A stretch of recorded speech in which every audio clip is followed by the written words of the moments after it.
decades, there's been one thing that's remained constant about the Democratic Party. It's the importance of the black vote. Democratic base is black voters, particularly black women. Growing from less than 10% of Democratic primary voters back in 1976 to at least 1 out of 4. For the last 30 years, the candidate who got the most support from black folks won the nomination.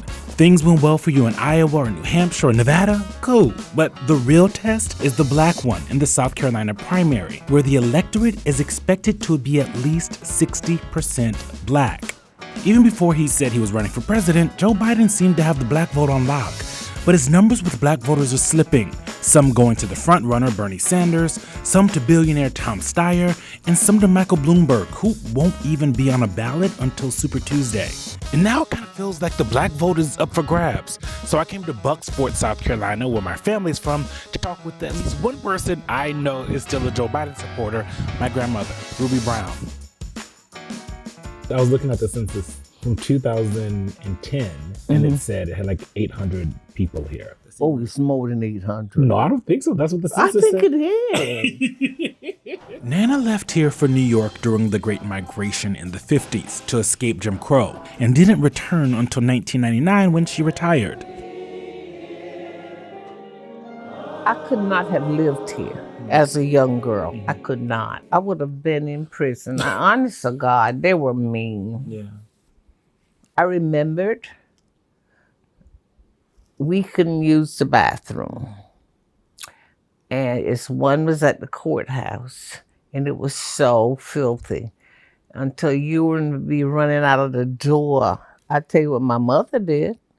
She took a bucket for us to use in the car because we couldn't go to those nasty bathrooms. You guys would use a bucket in the car? In the car, that's right. That's what we did. And in South Carolina, seniors can actually send in their ballot and vote early. I did? Yeah, you did already. Who'd you vote for? Biden. Yeah. You like Joe Biden? I like him. Mm-hmm. Yeah. Why? Well, I think he did well as a vice president, and I like what he's saying. Mm-hmm. When you think about the issues that people are thinking about that are your age here in South Carolina, when you're talking to people, what are the things that they care about the most? Social Security, Medicare. You hear that from black people a lot in South Carolina. They know Biden, they trust him. Though black voters aren't a monolith, they do tend to be more pragmatic. They fought for the right to vote for decades. They take it seriously and don't want to waste it on someone they don't know and don't think will win the primary or the general election. To talk with someone I'm not related to, I drove to the capital of South Carolina, Columbia, to meet with Councilwoman Tamika Isaac Devine. She was struggling to choose a candidate, but literally the night before our interview, she endorsed Elizabeth Warren. My husband and I decided last summer to start inviting the different candidates to our home. We really wanted to kind of do our homework. Her top three at the end were Warren, Biden, and Steyer. It feels like the black vote is still kind of like splintered and people are still trying to figure out who they're going for. Have you been seeing that? It was kind of hard to really decipher who really spoke to your issues and who you really liked. And then I think also part of it is people recognize how important this election is and how having the right person that speaks to your values, but also that is electable, and that's driving a lot of people's decision. And so people, I think, are scared to make the wrong choice. And that's led voters to start playing a game of electability. I think it's unfortunate because I do believe that it takes a lot out of folks voting their conscience and voting for who you think would do the best job. Though Nana and the councilwoman have made their choices, I needed to talk to someone who still hadn't made up their mind. Still not sure who I'm supporting yet, and I have a lot of my friends who are in the same boat. Lauren Harper is 26 years old. She worked for the mayor of Columbia for 3 years and was the South Carolina state director for Beto O'Rourke's campaign. I think I tweeted the other day, someone was like, I miss you, Beto, and I was like, me every day. After the mourning process of her former boss and candidate biting the dust, Lauren looked at the field and, well, shrugged. It was a lot of diversity and in both ethnicity and ideas. And now we're down to a select few. And while they are very solid candidates, it still just seems like there's something missing here. Obviously, groupthink is a thing, and they're not trying to maybe necessarily vote how everyone else is voting, but I think it does psychologically affect how you support people. If your candidate's not getting support, then maybe you should find another candidate who other people will rally behind. Like the snake eating its own tail, right?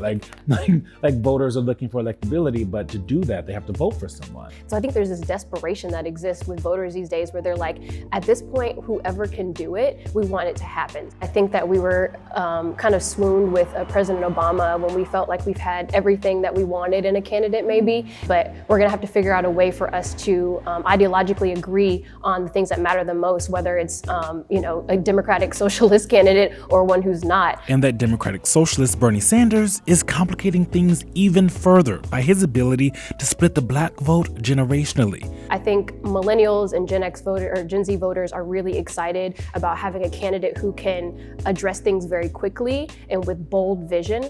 I think that's very enticing to people who are just tired of the same old and same old promises and things not happening as quickly as they would have liked. They call younger voters, the microwave generation. And so we want to put somebody in the microwave and hit 1 minute and be like, it's done. Since 1992, every single eventual nominee other than John Kerry has won here, buoyed by the black vote. Their importance can't be underestimated and can be a really good barometer for how black people might vote moving forward. Did you have a hard time picking Joe Biden?